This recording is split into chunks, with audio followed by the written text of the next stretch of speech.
The Russia-Ukraine war has been languishing on for 4.5 long years, and it is in this war of attrition that just continues to grind on day by day with not a lot of visible action on the front lines, but there is still considerable conflict and lots of explosions and lots of things being destroyed, lots of people being killed, but not much movement on the front line. And with the Russia, with the war between the United States and Iran taking most of the global focus and even lots on our own show here, sometimes we may lose track of what's happening on that war.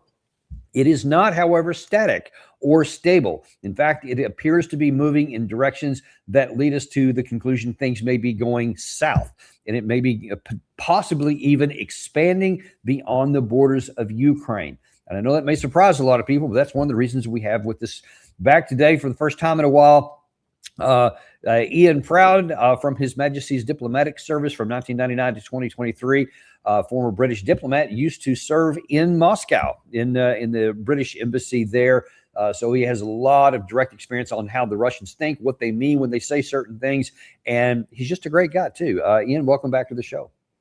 Danny, always a pleasure to see you.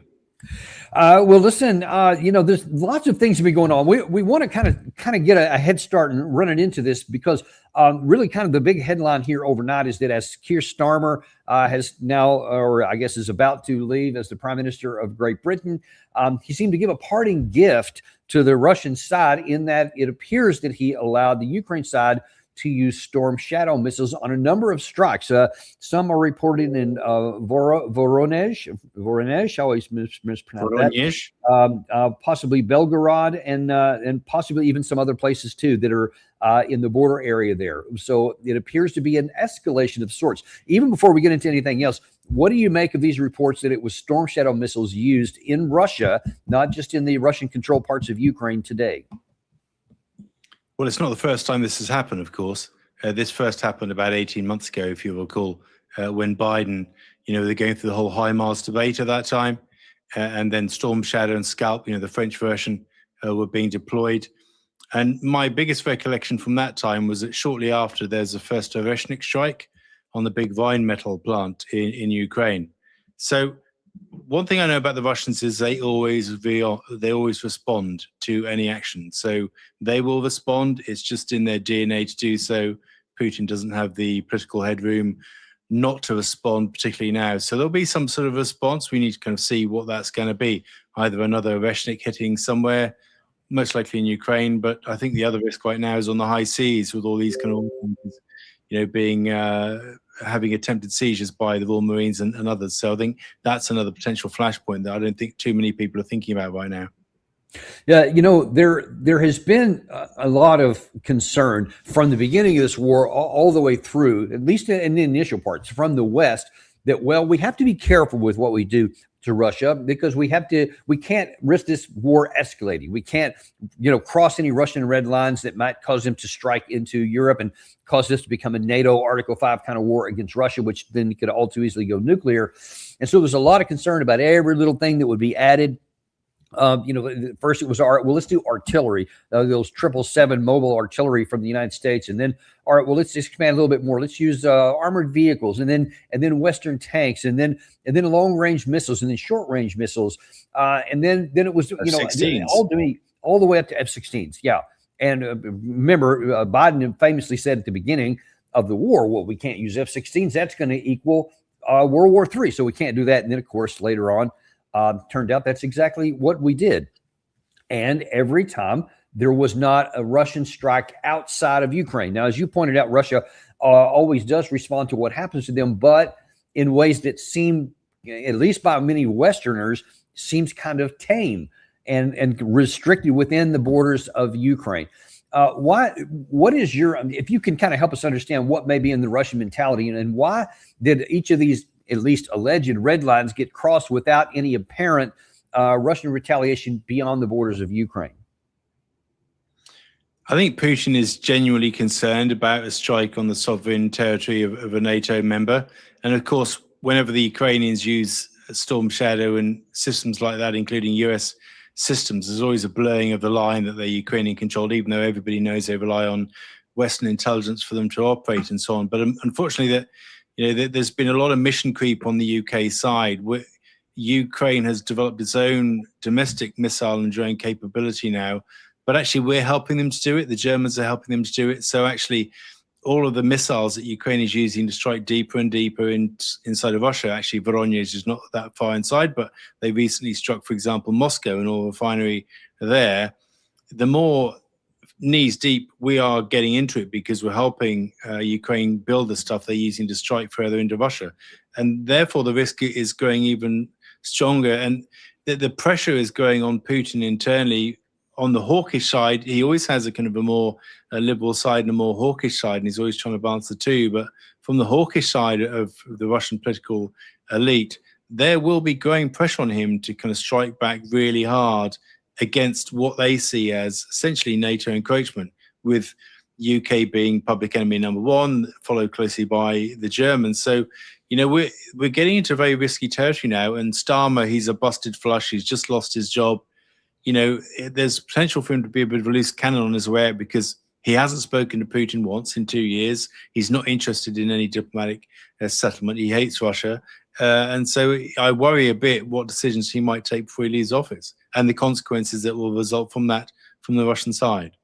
What is your understanding of I guess, the consensus or maybe even the range of viewpoints in the West? Because if what I described in the first, where there was some concern about, well, we can't go too far. And now it seems like that every one of those things I just mentioned, which didn't have an apparent viewpoint, now it's like, you know what? We don't even have to worry about any kind of action from Russia because they're going to be all talk and no action beyond the borders. And if it just stays in the borders of Ukraine, we're fine with that. We can just keep this war going indefinitely. How do you see that?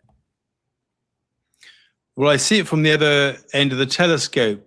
Part of Putin's calculus in prosecuting this war is to degrade the economic and political system of Europe itself through their increasing inability to provide Ukraine with the economic means and the military materiel to prosecute a fight at a time when Ukraine is undergoing significant internal stress demographically in terms of its ability to kind of provide new troops to the front line. Bussification videos are appearing every single day and they become even more brutal as it happens. So on one side of the coin, Putin is watching Europe slowly unravel in front of his eyes, economically, politically, socially, because it can't afford to maintain a war that Ukraine can't win, even though the political elites in Brussels and London, Paris, Berlin want to keep fighting. They've got no plan for a diplomatic way out. But on the other hand, these countries, they are falling apart, but in the process, they're throwing off lots of debris, and lots of that debris is now landing in big Russian cities. And so, Putin is coming under more pressure not to kind of take the slowly approach, which he has been doing, in terms of just letting Europe collapse around its support for Ukraine, to actually hitting much harder in the short term to say, well, back off, actually enough is enough, and stop providing these long-range capabilities. And while you're at it, you need to rein in your puppet Zelensky, who's becoming increasingly erratic. Well, in fact, speaking of Zelensky and erratic, I guess it depends on which side of the ledger you're on, because from the Russian side, he seems erratic and he seems much more bold of late. And then from the other side, he could be seen as, out of control or so. But many in the West are seeing him as, hey, this guy's getting a backbone, man. I kind of like it. That's what some of the things I've heard. But let's just take a look at how we got to where we are. Just back up just a little bit here. So in the 1st of June, Zelensky mixes, according to the New York Times, mixes taunts and peace talks and offered to letter to Putin. But he was bragging at the time about strikes on St. Petersburg. And if anybody actually read that letter, it was an open letter. So it was not an actual diplomatic engagement. It was pretty much just saying, hey, I'm going to mock you to your face. And as though the Ukraine side was in the period of superiority and the Russian side was begging for a negotiation, which of course didn't happen. It wasn't long after that, that in fact, I think it was just a day or two after it, and for the second time, as there was an economic forum attended by President Putin in St. Petersburg, they, I think on consecutive days or 2 out of 3 days, struck targets that had a lot of flashy stuff like these, dark clouds or whatever inside St. Petersburg, which cast a pall on it and made it look like even when President Putin is in an area that they can't be, the Russians can't defend against it. That was part of the interest there. But that didn't stop there. So Russia didn't, I think they did strike some things back. They did hit Kiev after that, but not anything severe, not anything serious. Then here we go. Now here, just the last couple of days, Zelensky is saying Moscow will burn if the Russian strikes continue. And then I think on that, I believe this was the 23rd. That's today, actually. On the same day he made this claim, Ukrainian drones set Moscow refinery ablaze in a major attack in the Russian city. And of course, this is another big, huge black smoke coming up. Militarily, it probably doesn't cause much more than an embarrassment for the Russian side, but it does cause an embarrassment. And it makes Zelensky look more and more tough and the Russian side more and more incapable. Now then, we've kind of got to a new situation here. Now Zelensky, seeming to be more and more bold, has issued an ultimatum to the Belarusian side because he's claiming, I think this was just today, he's claiming that Belarus is providing electronic means of communication and navigation capabilities to Russian missiles and drones and whatever. And he said either that has to stop, and you can see this quote here. What's the point of saying that Lukashenko doesn't want to be in the war? Let him remove this equipment. Let him switch it off. I think a week should be enough time for him to do that. Zelensky told a news conference on June the 19th, if he doesn't do it, we'll do it. So that now then you're giving ultimatums to Russia. You're giving ultimatums to Belarus. You're striking St. Petersburg, striking Moscow. Are we seeing a big escalation in this war? And will it go anywhere? Well, it won't go in Zelensky's favor. I mean, he's playing to the galleries of Western political support that he's receiving because he wants more money. He's already getting ready to ask for another $20 billion. He got 90 billion in March from the European Union. In September, his finance ministry will do the numbers for next year and realize they need another 90 billion for next year because there's no sign the fighting will end before the end of this year, as far as I can see it. So everything he says is music to the ears of his Western backers, and he's a dictator, and he needs to have an enemy. His enemy is Russia, so he's trying to look tough. But the problem is that, of course, that Russia could escalate at any moment, and it is several steps down the ladder from where it could be in terms of its capabilities. Putin has held off doing that. He's hit, with some Oresnik strikes. Whenever the Ukrainians strike, he strikes. These arguments about, well, stop the missile attacks or we'll burn Moscow, it's all a bit circular because, if Ukraine were to stop its missile strikes, Russia would probably agree to do the same. So that requires diplomatic negotiations, which haven't been happening. And, Zelensky's letter, frankly, which was a joke at the start of June, was, and by the way, I read it on Instagram. It wasn't exactly a diplomatic cable. It certainly wasn't diplomatic. It's just really, he's not really talking to Putin at all. It's just several pages of insults with, well, actually, why don't we meet to end the war because you're getting old and you might soon die, Slava Ukraini, something like that. It was so ridiculous. But I mean, his game is to cling on to power, to keep dragging in money, to eventually, hopefully, bring the West into the war to join Ukraine. He is making Europe, Zelensky is making Europe less safe. And that is the truth of it. He's causing all sorts of human rights abuses inside of his own country. He's massively corrupt. Lots of the people around him are massively corrupt. And nobody will call him out on it because, he's our son of a bitch. So it's a desperate situation. The only way to end this war is to take Zelensky out of the equation. And I'm afraid that is the truth of it because he is leading his country very badly. And he's leading us all into Armageddon, potentially. And it's bizarre, though it may sound to say it, having served in Moscow under the watchful scrutiny of Russian intelligence on a day-to-day basis. But at the moment, it's Putin holding us back from World War III. It's strange, though it is to say that.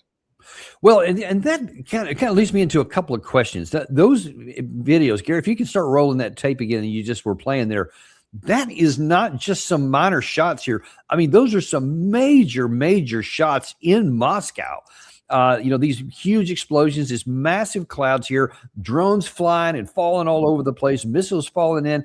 I mean, this does make it look like Russia cannot stop what's going on here. And what is, two questions. First of all, what is the view, as far as you understand, inside of Russia when they see all of these things, especially that one there? I mean, the huge cauldron cab was blown hundreds of feet up into the air, along with the resulting fire and everything else. What are the people in Russia thinking about this? Are they just mad at Ukraine, or are they saying, hey, you can't protect us, Vladimir Putin? Well, the signs I get, certainly the people I speak to inside of Russia, is that people are tiring of this war. They want to see it end, but they're not going to see it end on Zelensky's terms. That they consider Zelensky to be a complete puppet, of the West. I think most Russians actually want the war to come to an end, but I mean, there has to be, for that to happen, there has to be real diplomacy, and Zelensky has avoided that at all costs, as have his Western backers. So there's I'm no sorry, way. when you say the Russian people want to see it come to an end, on what, like, hey, just make a negotiated settlement, get it off the table however you want, or as I've heard some say, no, they want it to come to an end with a Russian victory, hit the gas on there. Which of those two things do you understand? No, I mean, I think for most ordinary people, they just want it to come to an end. There is a faction, the hardline faction within Putin's circle, that doesn't dream of any sort of future with Europe, that's written off Europe, that basically want to obliterate, Ukraine, basically take over half the country, including all of the Russian-speaking parts of the country, Kharkiv, Sumy, Odessa, Mykolaiv, the other four oblasts. There is very much a constituency, within the political elite that want to do that. There's also a more Western-leaning constituency that doesn't want to do that, that dreams of a future with Europe. And I think secretly Putin doesn't want to write off the possibility of some sort of normalization with Europe in the future. Again, it seems crazy, but he is one of the most pro-European. Doesn't sound like it. Obviously, right now we're in the middle of a war, 4.5 years. But actually, there is a big constituency in the political elite that does dream of some sort of normal relationship between Russia and Europe in the future. And the reason for that is because to the east they've got China, and to the east, the far east of Russia is very sparsely populated. We're talking about one person per square kilometer. So, Russia sees threats from both directions. And actually, a lot of people want a relationship with Europe in the future. Some say, solid, let's just obliterate Kiev. Let's just take these other four oblasts. Let's just completely run them into the ground and so on. And, unfortunately, those voices are growing in intensity right now. And the longer this goes on, the more Putin may take heed of them. It took 8 years from the Ukraine crisis starting in February 2014, where there's this kind of coup against Yanukovych, to a war breaking out. Not a lot happened. There was a separatist insurgency. For most of that time, Putin was pinning his hopes on some sort of devolved settlement through the Minsk II agreements, which the Americans and the British scuppered, without getting into some history lesson around that. So there was a lot of restraint in the 8 years before the war started. So, Putin could go in harder. I feel we're getting closer and closer to the point in which he'll feel that he has no alternative to, particularly if Zelensky keeps hitting Moscow and having big fires. And from Zelensky's point of view, he says, bring it on. He's got the money. Britain keeps giving him the weapons, helping him build new weapons. So there's nothing holding Zelensky back. There are a lot more things holding Putin back. I think that's the big difference between the two men. Okay, so let's take a look at those two different camps in Russia for the moment. Yeah, the hardliners, I think that's pretty clear, and that gets most of the headlines. But it seems to me there's a problem internally on Russia for that other constituency, and you can tell me whether that's medium, large, or small, however big that constituency is percentage-wise. But if they just, for example, just said, all right, you know what, the current line of contact, we'll just call it a day. We'll just take it there. Just get this over with however you want to so we can get back on with life. It seems like that's going to cause a lot of problems, because then it will have demonstrated that Russia has limits of power, that it couldn't even conquer the rest of Donbass, much less anything else in Ukraine. And then after all this time, everything NATO did worked, and it seems like it's going to lock in NATO on the border and do it. If anything, it's going to increase it. That would seem to be a cost of just getting the war over with however they wanted to, even within Russia. How do you see it? Well, I mean, Russia can occupy the whole of Donetsk. It's now actually making significant advances in Kostyantynivka. That leaves only the Dzhizhinka, Kramatorsk, and Slovyansk. That could take another year, 2 years to kind of conquer the current rate of progress. We all know that. Putin had been prepared to deal with this anchorage formula in which, the unoccupied parts were shared in some sort of free economic zone. So, the compromises were there, and the Russians were willing to make those, compromises. I mean, but again, a deal, any deal, Danny, involves a negotiation between both sides, and that, the Ukrainians keep playing games. The Western Europeans are just not interested in that process. So yeah, they want a deal, but first to get a deal, you need to have a negotiation, and that is what has been completely missing. Well, and then that's the other side of the coin I want to look at next. So that's kind of the two different camps inside the Russia. Let's forget about Ukraine for the moment. I think it's pretty self-evident what their desires are.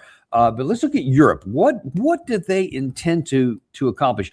Now, before I mock the position here, maybe there's more to it, because if there's a growing camp inside of Russia that just wants the war over and might accept those less than the June 2024 terms, maybe these kinds of things, these strikes and whatnot, and this mocking thing of Zelensky might actually have a chance of success. Are they right?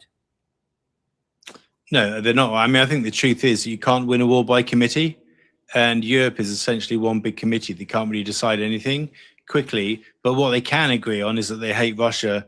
You look at anything that Radek Sikorski and his wife Anne Applebaum say, they despise, Russia, and their only desire, this is not a plan or a strategy, their only desire is to conquer Russia. They've got no idea of how they can do that, but what they do see as an opportunity is to keep hammering Russia with the Ukrainians, helping Zelensky fight to the last Ukrainian.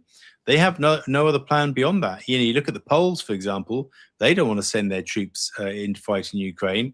They've got a difficult relationship with Ukraine as well as with Russia, as we've been seeing playing out over the past week with this business over this kind of Ukrainian neo-Nazi from World War II who has repatriated his bodily remains and all those things, awards being removed.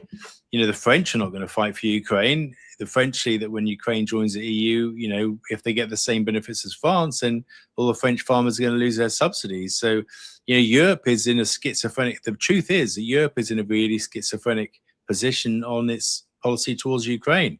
On the one hand, yes, let's kind of keep poking the bear and helping Zelensky fight to the last Ukrainian. But then, you belong in the European family, but wait a minute, actually, we're not so sure whether we really want you to join because you don't have the money. And that will cause massive political disruption if you do. So it's hugely disingenuous, mendacious on the side of the Europeans. And each country in Europe is playing its own game. The Poles are playing their game. The Balts are playing their game, driven by their kind of hatred for Russia dating back to the Soviet period. The French are playing, the Germans in amongst this see themselves as becoming the most mighty army in Europe. Yeah. This feels like a slight rewind on history, coming down the track at us. So, they're all playing their own game. And there's no central planning. The people at the top, Kai Kallas, Ursula von der Leyen, they're just interested in clinging to power in their unelected offices. So the whole thing's a mess, Danny. Well, it is. And a lot of the people in Ukraine are paying the price for that mess. Exactly. I want to go back to this one comment I made here a second ago, or showed you that Zelensky had given an ultimatum to Belarus to say, hey, you better stop doing, helping out Russia, or we're going to come in and take care of it. I want to show you a couple of responses to that. First of all, Sergei Lavrov, who was kind of giving not only a repudiation of that, but also a bit of a warning. И хотел бы в этой связи напомнить тем, кто в Киеве занимается подобного рода пропагандой и угрозами, что тем, кто на Западе занимается тем же самым и поддерживает нацистский режим, что с марта 2025 года действует договор между Российской Федерацией и Республикой Беларусь о гарантиях безопасности в рамках союзного государства. И в случае необходимости мы готовы предпринять весь комплекс мер, который предусмотрен договором, чтобы обеспечить безопасность нашего союзника и, разумеется, безопасность союзного. So he seems to talk there about something like an Article 5 between Belarus and Russia with the Union State. And for those who may not be familiar, can you kind of explain to us real briefly, what is the Union State? I can explain. I was listening to it in Russian, в рамках союзного государства, in the context of the Union State. Now, this is kind of like a throwback from the Soviet Union, where it's almost like a mini EU. Russia and Belarus form like a mini EU with some sort of common macroeconomic sort of and customs, union activity going on there, common security arrangements and so on and so forth. You can drive from Moscow all the way to Minsk or get the train, as I've done a few times. A very interesting city, Minsk, without any border controls. So it does feel like, you're crossing from Russia into Belarus. It's almost like traveling internally within the EU, that it's borderless. So it's kind of like a miniature EU going on there. It's a very, very close union that sort of stems back to the downfall of the Soviet Union. Belarus is a country of 8 million people, a small country in comparison to Russia. They are very close knit. The Belarusians, there is a Belarusian language, but they all speak Russian. People need to remember that this isn't just, like Russia's relationship, for example, with Kazakhstan, which, by the way, is also very close. Belarus is its closest relationship in the former Soviet states, by a long way, actually. And so they have some sort of security guarantees or security arrangements between the two. If one attack on one is an attack on both, is that correct? That's exactly right. Yeah. Okay. So that's what Lavrov said. He was telling that basically to Europe. You guys better remember, if you're talking about Zelensky attacking into Belarus, then that's going to be a bigger issue. Well, the same statement was made, or an even stronger statement was made by Lukashenko himself, the leader of Belarus, who went even a little farther in his comments. Belarus is very vulnerable militarily. If Ukraine were to attack Belarus in the same way as it is attacking Russia, because Belarus is as clear as day to the Ukrainian military, we are well aware that our key infrastructure, industrial and logistical facilities, would come under attack. Well, as they have stated, they have already identified 500 such targets on Belarusian territory. Were to attack Kiev from Belarusian territory, the front line, for Russia, naturally, and for us as well, would be extended by 1,500 kilometers along the Belarusian-Ukrainian border. Given the current course of the war, we and the Russians would be unable to defend this section, bearing in mind that NATO forces and the countries supporting Ukraine will deploy their troops onto Ukrainian territory. This war will take on a new dimension. Yeah, I think that's a bit of an understatement. He's saying if this turns into a conflict and now you have both Belarus and Russia in, he's saying, look, our military capacity is quite small, and it is. And if you now have NATO forces coming in to help stabilize the situation, this thing could spin out of control. Is he right there, or is he exaggerating? Well, he's exaggerating, as Lukashenko always does. And actually, yes, they are much smaller than the Russians and the Ukrainians' military, but they still have a military. And, there's no sign that NATO is going to put their own troops into Belarus. Actually, I think that is, completely fanciful. I think the challenge actually for Ukraine is whether it could sustain, a front line over a much longer sort of perimeter, quite frankly, than what it's got now. It's struggling already as it is across the front line. It's struggling to, introduce the manpower that it needs. It's busifying an ever greater rate, massive amounts of desertions, as you know, people not registering their military kind of availability and that sort of thing. So I think actually opening another front line against Belarus would be problematic for the Ukrainian side, quite frankly. The challenge for Belarus is it's just largely an empty country. It's just full of forests. It's not very penetrable it's like the lungs of Europe because it has so many trees, Belarus. So it's not so easy for maneuver warfare as a place, actually kind of Belarus, and plus you have the Pripyat marshes as well. So, but I think actually the bigger risks are on Zelensky. But I think what Zelensky has been saying there is just more sign of him becoming increasingly unhinged. There's this whole fight he's been having with, the Polish president over awards and things like that. He made a statement the other day that, when the Europeans decided to join the diplomatic negotiations, he would decide which European, this kind of the leader of the poorest and most shattered country in Europe would decide which European leaders would represent the negotiations. The guy has just become a complete megalomaniac. His main purpose is to cling to power, it seems to me. Now he's threatening to attack Belarus.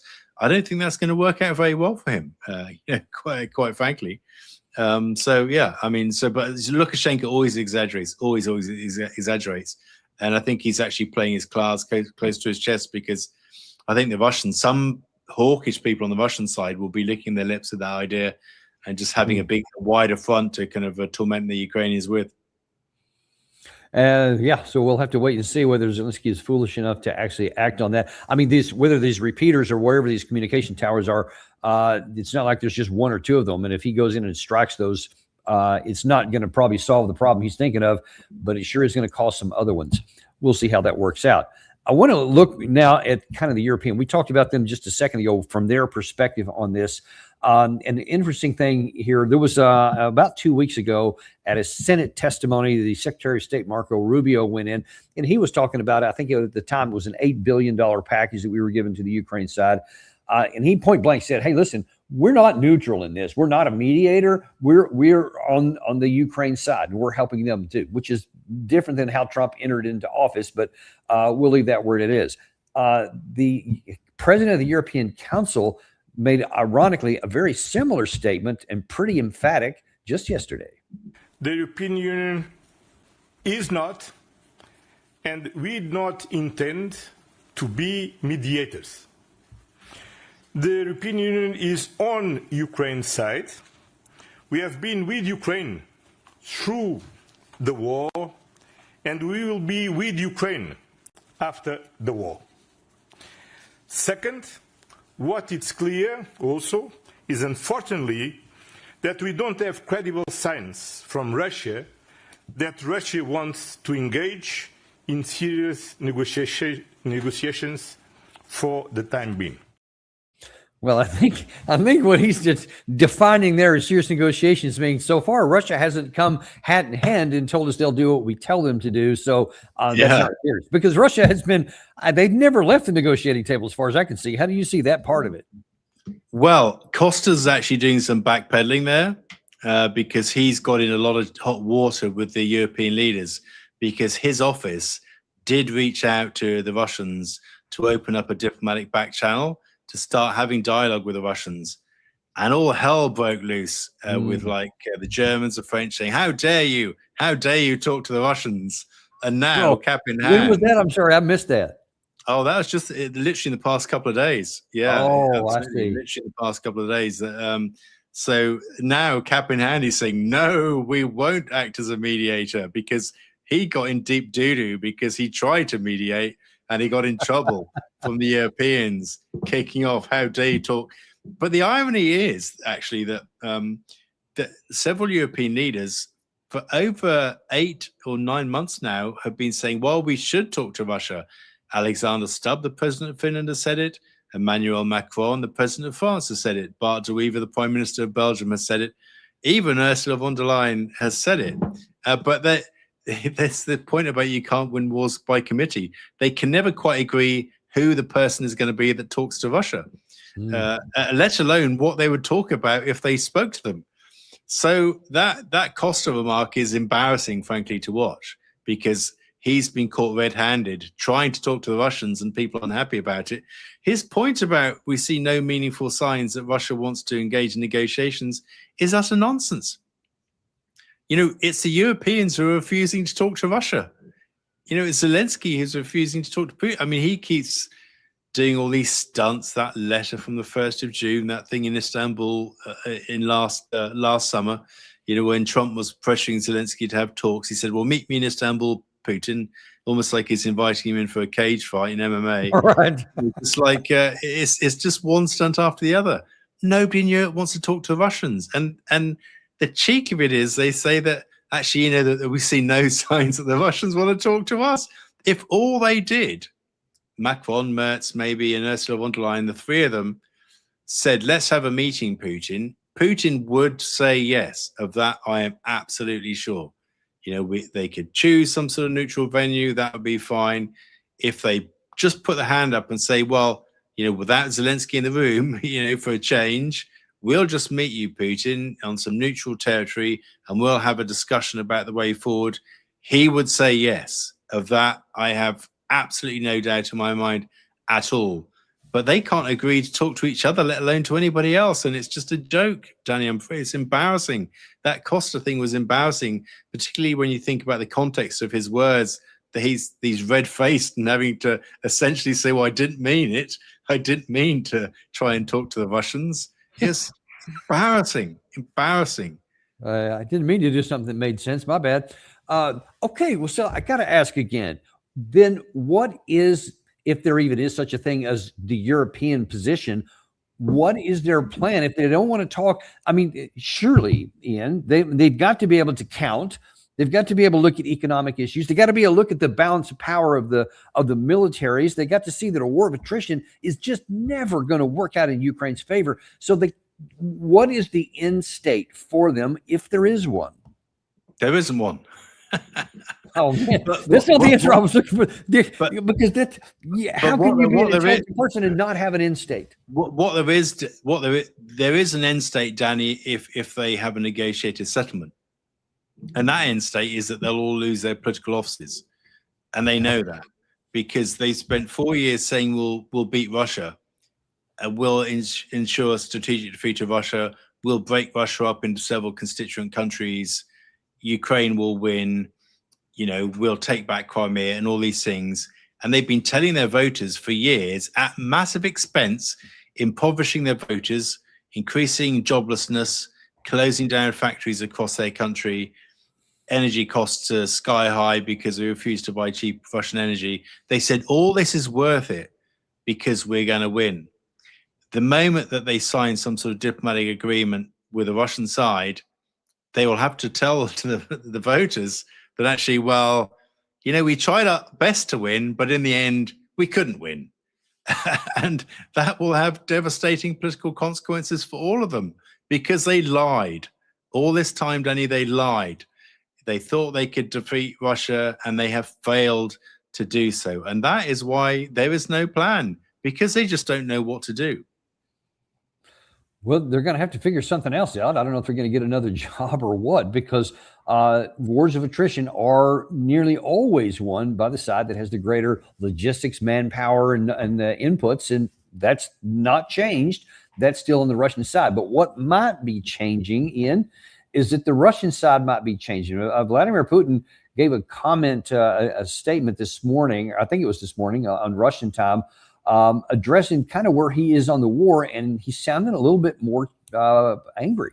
The potential for conflict has risen significantly in a number of regions around the world, including in Eurasia. We see that if earlier NATO countries limited themselves to supporting the Kiev regime, which came to power through illegal armed means and a coup d'etat, they are now openly saying in the West that they are preparing for war with us and are increasing their defense budgets. To justify this spending and the radical militarization of their states, NATO and European Union leaders continue, as before, to resort to false claims about an alleged military threat from Russia. So that's he's referring to the claim there that always been saying that Russia is coming for us next. If they beat Ukraine, they're going to roll, I don't know, to Paris, down the Champs-Élysées. I don't know where they're going to go. But he said, yeah, that's never been true. And so there's been more and more aggression. There's been more using, you mentioned some of this at the top of the show, technical capacities, Storm Shadow missiles themselves, helping Ukraine with its own long-range missiles, long-range drones, et cetera, using NATO airspace in some cases to get through there, and the targeting issue. And it looks like that Russian patience is starting to wear thin, and Putin seems to be warning something more. Is this, you talked about how Lukashenko a minute ago was exaggerating, so there's probably no threat from that. Is Putin doing the same thing? Well, I sense no exaggeration there from Putin at all. He's always very measured in what he says. He lays out the facts as he sees them. And some of those facts are pretty hard to dispute. I mean, all of the European NATO countries are committed, and this is, by the way, Donald Trump's fault because he encouraged this, to increase their military spending to 5% of GDP by 2035. I mean, that is written in, that's locked in, people are doing it. The Germans are pressing ahead, with that. It is true that whenever you read any mainstream newspaper, at some point during any given week, Danny, you'll see a report from some German / French / Italian / British / Estonian general. I don't think Estonia has enough troops to have a general, but we'll set that issue to one side, saying Russia's going to invade us next year in 2028, or maybe 2029, or maybe 2030, but they're definitely going to invade.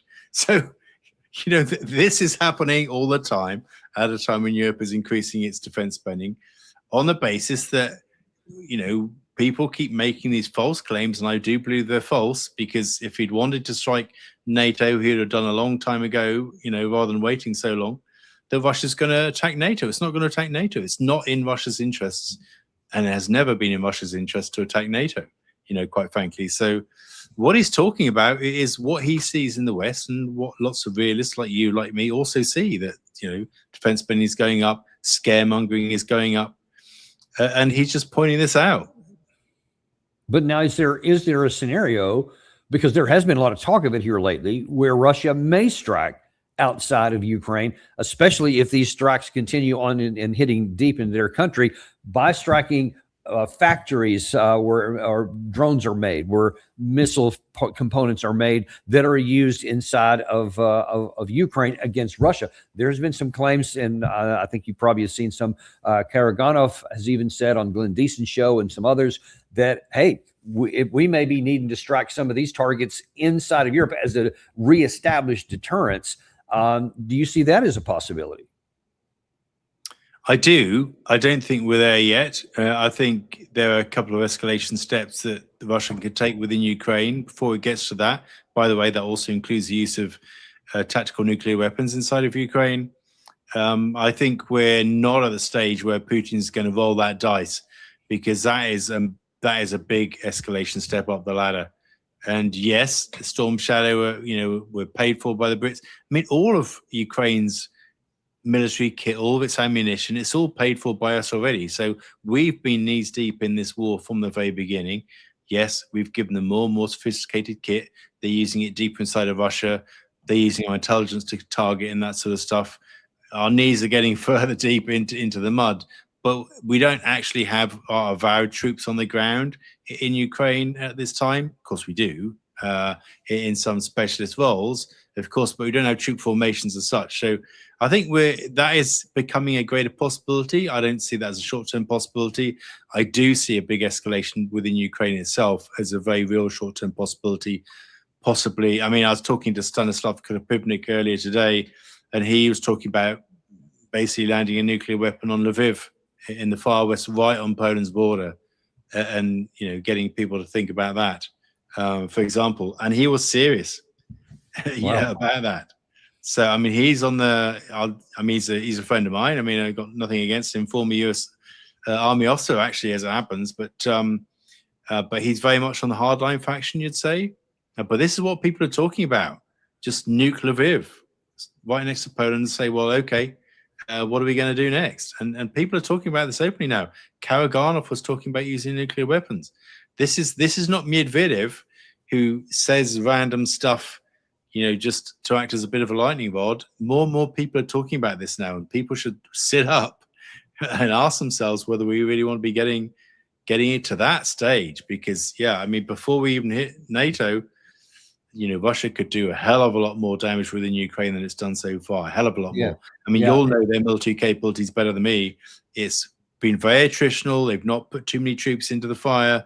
They've been sort of taking it slowly, bleeding the Europeans white. We're getting closer to a Hail Mary right now. But I think that would be within Ukraine itself. Yeah, and I'm going to touch on that in just a second here. But given those more hawkish views inside of Russia, you can see that they've been given a little bit of oxygen up in the Kremlin. So that's a pretty strong statement there. He said, if we're directly at war with Ukraine, with NATO and the United States and Europe, we may have to change the nature of the conflict, which you see feeds right into what Mr. Krapivnik said there, or Mr. Karaganov said, et cetera. And one has to wonder, are they dragging Putin more in their camp? What do you think?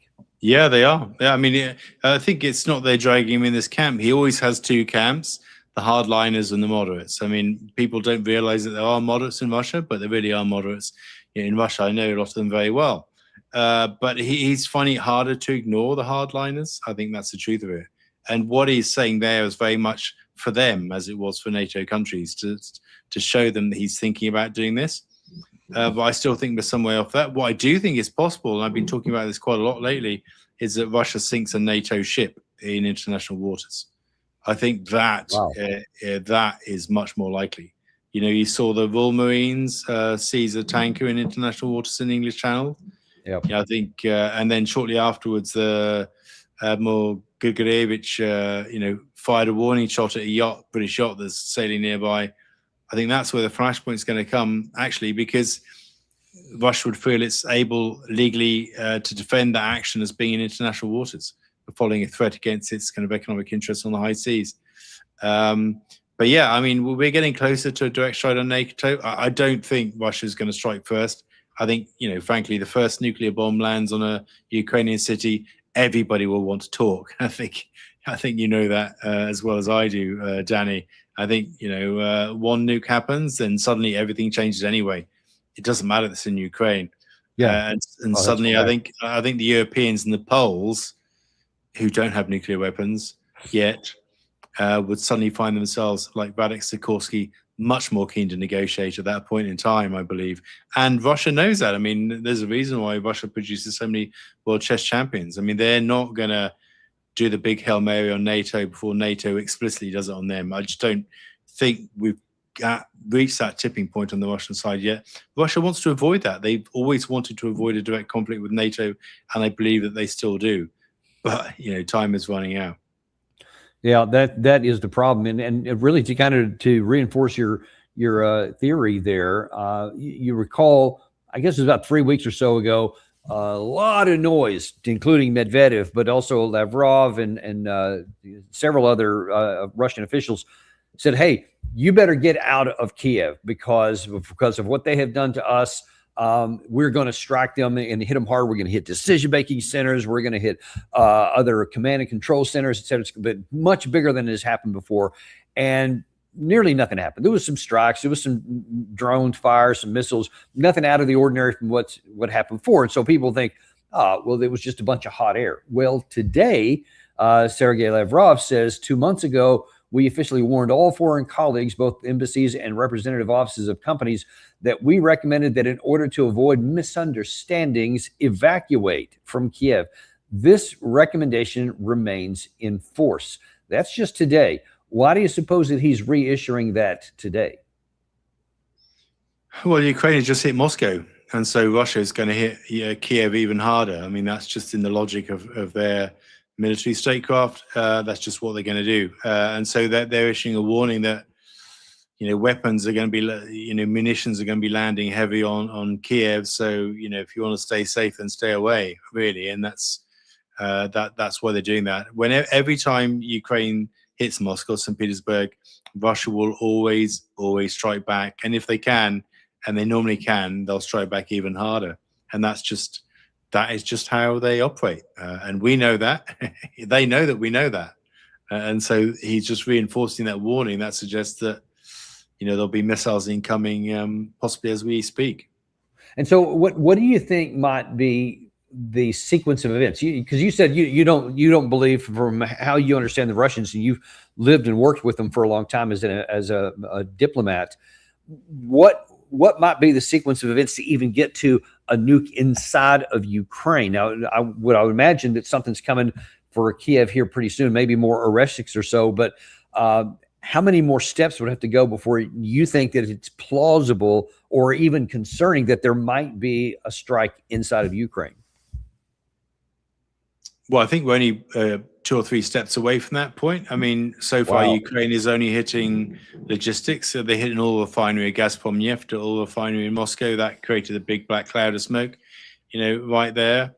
But, Zelensky right now, he could do anything. If Zelensky makes a move on Belarus, for example, suddenly launches a front against Belarus, seizes a significant amount of land in Belarus, that's one scenario. If there's an even harder strike deep inside of Moscow or something like that, in the city center or in the center of St. Petersburg, that's hitting non-military facilities, then that's another, there's this bus, shortly after the Belarus threat to Lukashenko, there was this kind of bus, actually in Russia, but it's full of Belarusian young sports kids, got hit by a Ukrainian drone. All of these things that the Ukrainians are doing, I mean, that they seem to have no restraint on their action. And a more serious attack by the Ukrainian side could finally make Putin snap and say, well, okay.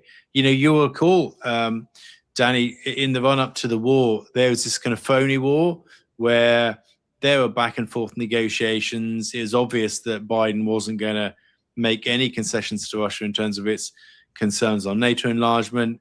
Yeah. Ukraine officially killed the Minsk II agreement by saying that the Donbass would never have any devolution. That's Dmytro Kuleba. He made a comment to Polish media at the back end of January. There's this period where we were pretending to negotiate with Russia, and Russia knew all along that we weren't really serious about reaching any compromise with their concerns. And then just one day, and actually we saw the sign the day before when there's, you know, the attack happened the day after Defenders of the Fatherland Day in Russia. And I remember at the time watching all these kind of military ceremonial layings of flowers of soldiers in full uniform laying flowers at war memorials in Russia. And I thought to myself, they're going in tomorrow, and they did. So, you know, something's going to happen. You're going to see some big military parade or some commemoration happening in Russia, and then the day after, the bomb is going to strike, and that it'll be as sudden as that. But watch out for the kind of the telltale signs the day or so before that happens. So yeah, it's hard for me to imagine whatever timing. It's hard for me to imagine that not happening because of something you identified earlier here. Is that number one, President Trump just gave up. He was going to end the war in a day and all this junk. Then he quit trying. So we're just kind of out and said, sure, we'll sell you some more bombs and missiles, whatever. So he's not even trying. Europe doesn't have a plan either, other than let's just keep giving money to Zelensky and I don't know, see what happens. Well, So Europe's no plan, movement. sorry, Danny. Europe's plan was to thwart Trump at every turn. That was Europe's plan. Europe were Well, they determined. succeeded then. Well, they succeeded. So, I mean, that was their plan. All this coalition of the willing, all these distraction techniques, their plan was to thwart. And Keir Starmer was the worst at this, was to prevent Trump advancing some diplomatic settlement in Ukraine. And they, as you say, they succeeded. Zelensky is now stronger than he's ever been. He's a puppet that we've created, and he's dragging us all towards Armageddon. And that's truth of it. And the sooner he's out of the picture. Is he a puppet or is he a Frankenstein? I mean, I'm not sure which it is. Well, I think he was a puppet, but I think now he's a puppet master. I fear, but yeah, That's kind of how it's looking, and that's not good for anyone: Ukrainians, Europeans, or Russians, absolutely. or mankind, for that matter. We'll have to wait and see what's going to happen. But man, really appreciate you coming on today. This has been a very enlightening episode, I can tell you. Thank you. Always my pleasure, Danny. Nice to see you again. Best regard and love to Francis as well. I will pass that along. Thank you very much, and we'll look forward to seeing you soon. And we'll look forward to seeing you guys tomorrow. By the way, we have a really big show tomorrow. I'm going to hold off on telling you about it in detail, but watch our pages tomorrow, because we have a very special guest, somebody we've never had on the show before, someone you probably heard about, coming very soon. Watch our page there for that tomorrow, and we'll see you then on the Daniel Davis Deep Dive. You know, we don't have sponsors because we hate to hit you over the head with ads. I don't like them. So show a little love back. Subscribe, like, and send this to somebody you care about.